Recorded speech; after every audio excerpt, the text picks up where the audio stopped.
주일날 예루살렘 성전에 입성을 하시고 주일날 저녁에 잠깐 나가셨다가 다시 이제 월요일에 들어오셔요. 그리고 어제 공부한 부분 화요일에 일어났던 일이고 오늘 본문은 수요일 저녁에 일어났던 일입니다. 13절에 보면 예수께서 성전에서 나가실 때에 제자 중 하나가 가로되 선생님이여 보소서 이 돌들이 어떠하며 이 건물들이 어떠하니까. 이 돌들, 건물들, 성전, 이것은 다 예루살렘 성전이라고 써놓으세요. 예루살렘 성전 괄호하고 헤롯 성전이라고 써놓으시면 됩니다. 이 부분은 우리가 역사적으로 조금 상식적으로 알아둬야 됩니다. 이건 설명을 듣지 않으면 이 부분은 이해하기가 좀 어려워요. 제자 중에 하나가 왜 이렇게 물어봤는가?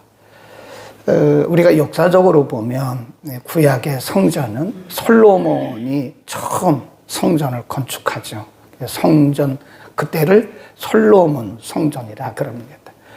근데 이 솔로몬 성전이 주전 586년에 바벨론의 공격을 받았어요. 그래서 그 솔로몬 성전이 바벨론의 느부갓네살 왕에 의해서 그 군대들에 의해서 다 망가져요. 그래서 70년 동안 그 성전이 없는 상태로 지내다가 이제 바벨론에서 돌아온 사람들 1차, 2차, 3차로 돌아오잖아요. 근데 1차로 돌아와서 한 것이 뭐냐면 수룹바벨과 함께 성전 재건을 하죠. 그걸 뭐라 그래요? 수룹바벨 성전. 그거 써놓으세요. 그러니까 첫 번째는 솔로몬 성전이고 그것이 바벨론에 의해서 황폐하게 망가지죠. 무너지죠.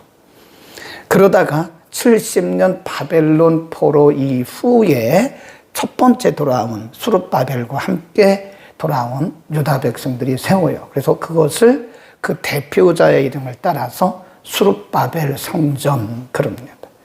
그러다가 이 수룹바벨 성전이 계속 재건된 성전이 계속 가다가 주전 62년이라고 써놓으세요. BC 62년, 63년경에 로마의 공격을 받아요. 로마 군인들이 와가지고 그 수룹바벨 성전을 다 망가뜨린 건 아니고 완전히 황폐케 합니다. 그리고 우리가 신약 성경에 보면 헤롯이라고 많이 나오잖아요. 헤롯. 그 헤롯이 누구냐면 분봉왕 헤롯이 있고요. 그냥 헤롯이 있어요. 분봉왕이란 말은 오늘날로 말하면 뭐 경기도, 강원도, 충청도 한 지역을 맡은 왕, 오늘날로 말하면 도지사를 말합니다. 분봉왕 헤롯이 있고 헤롯 대왕이 있습니다. 그러니까 예수님 당시에 활동하던 사람은 헤롯 대왕이에요. 헤롯 대왕에 의해서 이제 성전이 재건되는 거죠.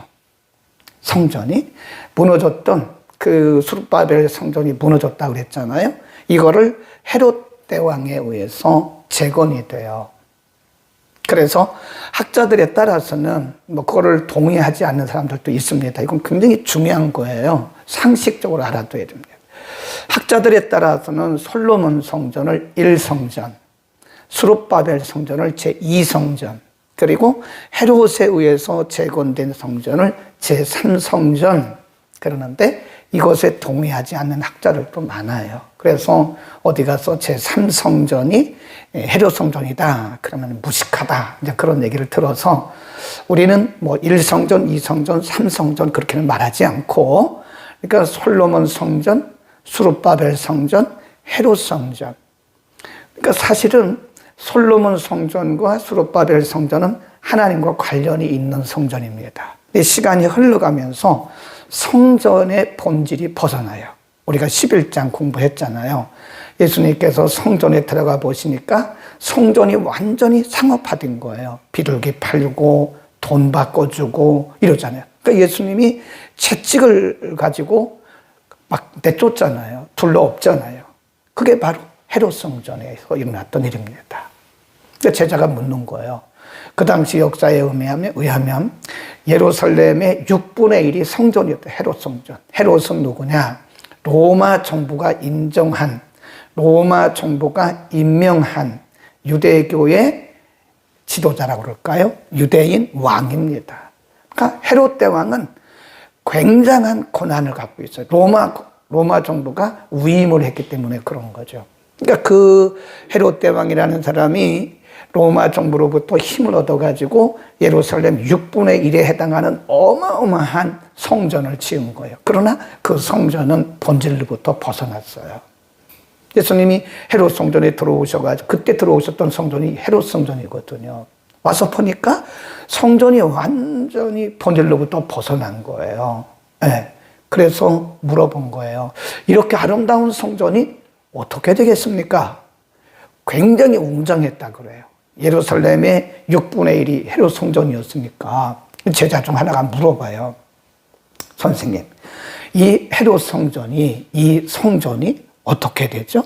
그러니까 예수님 뭐라고 하냐면 이 웅장한 성전이 돌 하나 남기지 않고 다 무너질 것이다. 그리고 예수님이 예고한 대로 거기다 써놓으세요. AD 주후 70년에 로마의 공격을 받고 예루살렘 성전이 무너졌어요. 그 예루살렘 성전은 뭐라고 그랬어요? 헤롯 성전. 그래서 그 헤롯 성전이 완전히 무너진 겁니다. 네. 그러니까 또 베드로, 야고보, 요한, 안드레가 물어봐요. 4절에 우리에게 이르소서 어느 때에 이런 일이 있겠사오며 이 모든 일이 이룰 때에 무슨 징조가 있겠습니까? 사실은 여기서 제자들이 물어본 베드로, 야고보, 요한, 안드레가 물어본 것은 사실은 이 예루살렘 성전이 무너질 때 무슨 징조가 있겠습니까? 그걸 물어본 거예요, 사실은. 예수님의 재림에 대해서 물어본 게 아니고, 그러나 예수님은 길게 말씀하셨죠. 예수님은 그 아름다운 헤롯 성전이 무너질 것을 말씀했고, 예수님의 예고대로 주후 70년에 그 성전이 무너졌다고요. 네, 완전히 무너졌어요. 그러니까 베드로, 야고보, 요한, 안드레가 물어봐요. 이 성전이 무너질 때 어떤 징조가 일어날까요? 그러니까 그때부터 예수님 말씀한 것이 쭉 나오는데 그것을 우리는 뭐라 그래요? 재림의 징조다. 그럽니다. 재림의 징조죠. 5절, 6절에 보면 예수께서 이르시되 너희가 거기 줄급시다. 사람의 미혹을 받지 않도록 주의하라. 많은 사람들이 내 이름으로 와서 이르되 내가 그러라 하여 많은 사람들을 미혹할 것이다. 그러니까 5절, 6절에서 말씀한 것은 뭐냐면 마지막 예수님이 재림하실 때가 되면, 그러니까 뭐 사실은 지금도 재림하실 때죠. 지금도. 그러니까 교회가 오순절 성령 강림하고 교회가 세워진 때부터 예수님이 재림하실 그 어간을 다 우리는 종말이라 그러는 겁니다. 종말이에요, 지금도. 지금도 우리는 종말에 살고 있는데 종말에 어떤 일이 일어날 것이냐? 제일 먼저 말씀한 것이 사람 조심하라 이거예요. 사람 조심하라. 많은 사람들이 내 이름으로 와서 말하기를 내가 그야. 이걸 뭐라 그러냐면 영적 미혹 그럽니다. 영적으로 미혹된 시대가 올 것이다. 지금이 그런 시대예요. 많은 사람들이 말하기를 내가 크다. 그리고 많은 사람들이 우리 교회가 최고다. 그렇잖아요. 여러분 지금은요.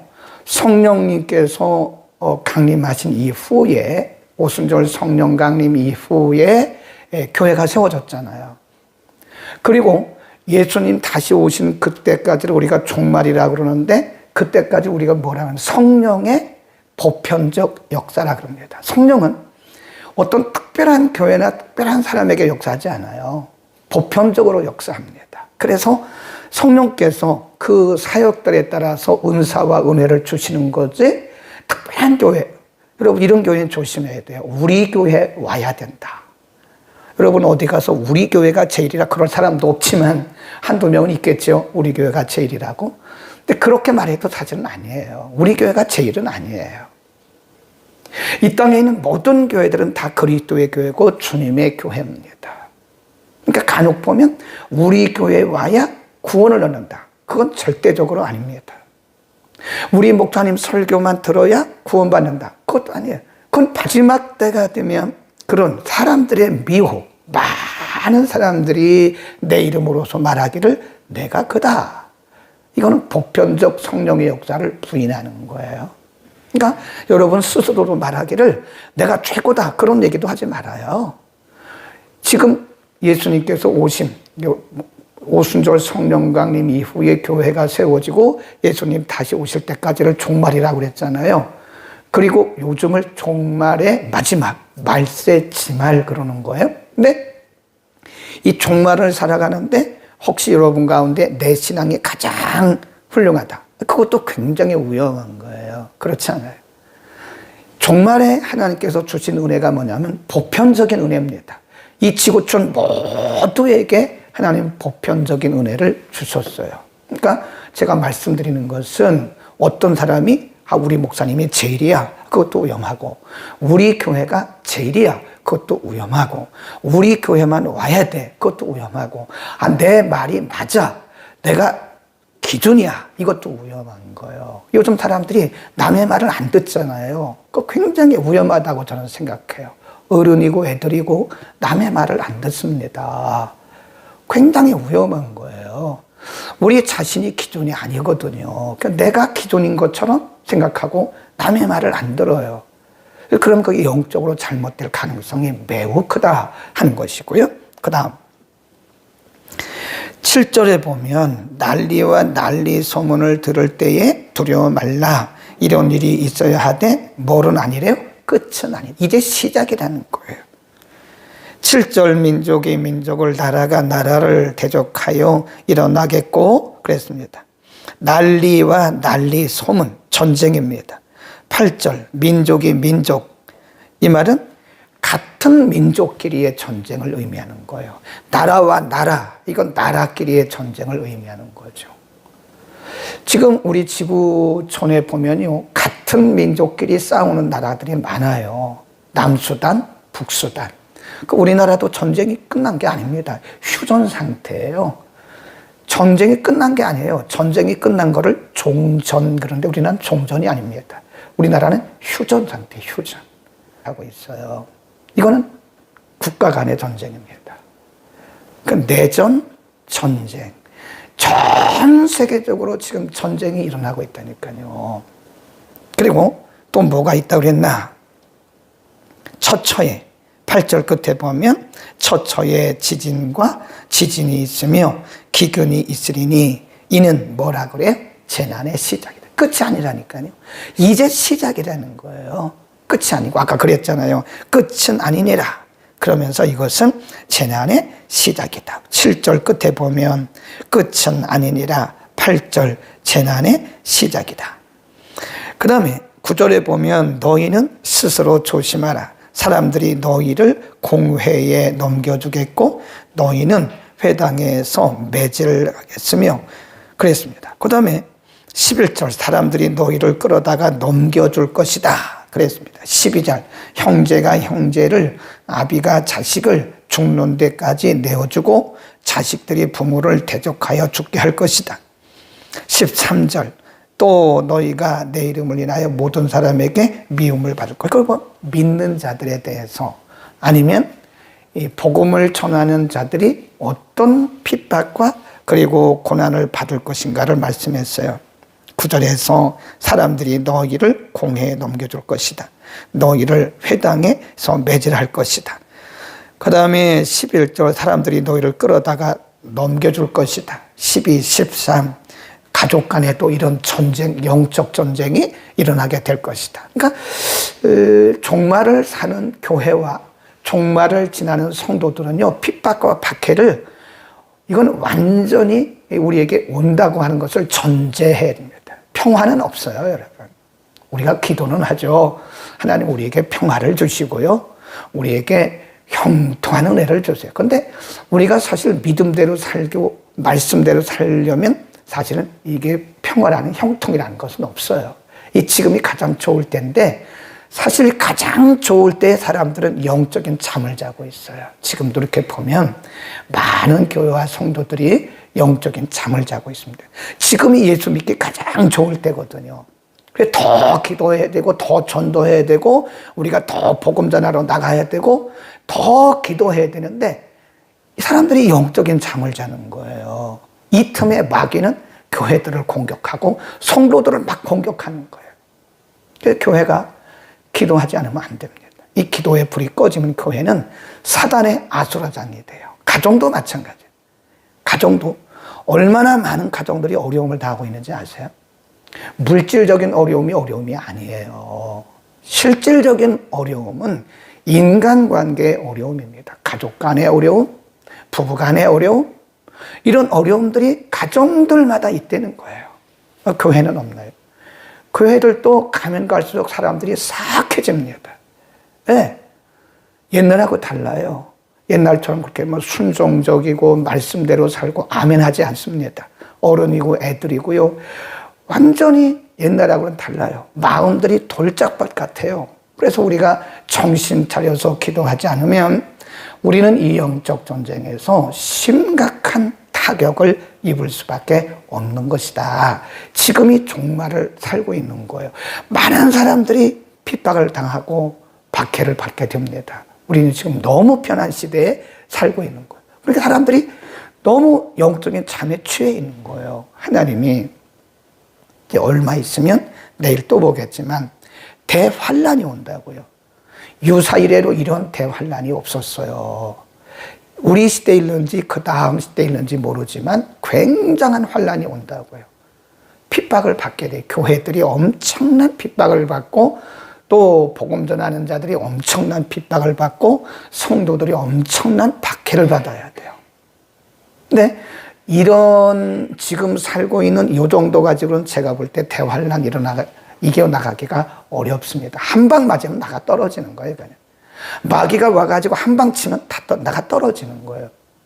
과연 우리가 이 사단의 공격, 사단의 전략을 이겨내고 이 영적 전쟁에서 이겨낼 수 있느냐? 그것은 영적인 힘을 기르는 겁니다. 누가 뭐래도 우리는 깨서 기도하고 말씀 묵상해야 되고 우리가 교회 중심으로 살지 않으면 이 영적인 파워라는 것은 다른 데서 오는 게 아니에요. 이론이 아니에요. 영적인 것은 이론이 아닙니다. 우리가 아무리 영적으로 이론적으로 영적으로 어쩌고저쩌고 그래도 기도하지 않으면 안 되는 거예요. 그래서 저는 이렇게 생각해요. 기도의 시간과 우리의 영역은 비례합니다. 꼭 그런 건 아니지만 대체로 30분 기도하는 사람의 영권과 20분 기도하는 사람의 영권과 1시간 기도하는 사람의 영권과 2시간 기도하는 사람의 영권은 달라요. 영역을 키워야 돼요. 다른 거 없어요. 이 시대를 이겨나가고 사단의 공격으로부터 우리가 개인적으로, 가정적으로, 교회적으로, 사회적으로, 국가적으로 이겨나가기 위해서는 우리가 개인적으로, 가정적으로, 교회적으로 기도의 기치를 다시 들지 않으면 방법이 없어요. 다른 방법이 없습니다. 이론적으로 아무리 해도 안 돼요. 여러분, 영권이라는 것은 이거고요. 성경 몇 장 몇 절에 있고요. 또 영역이 생기려면 이렇게 해야 되고요. 성경 어디 그거 아무리 얘기해도 소용없어요. 그건 이론일 뿐이에요. 머리로 아는 거 가지고는 절대로 영역이 생기지 않습니다. 반드시 기억해야 돼요. 네. 우리가 머리로 안다고 해서 영역 생기는 거 아니에요. 네? 우리가 실제로 기도해야 돼요. 실제로 깨어서 기도해야 돼요. 새벽에 이렇게 좋은 말씀이, 너무너무 아까운 말씀이 지금 선포되는데 이렇게 텅텅 비어요. 교회마다. 우리만 그런 게 아니에요.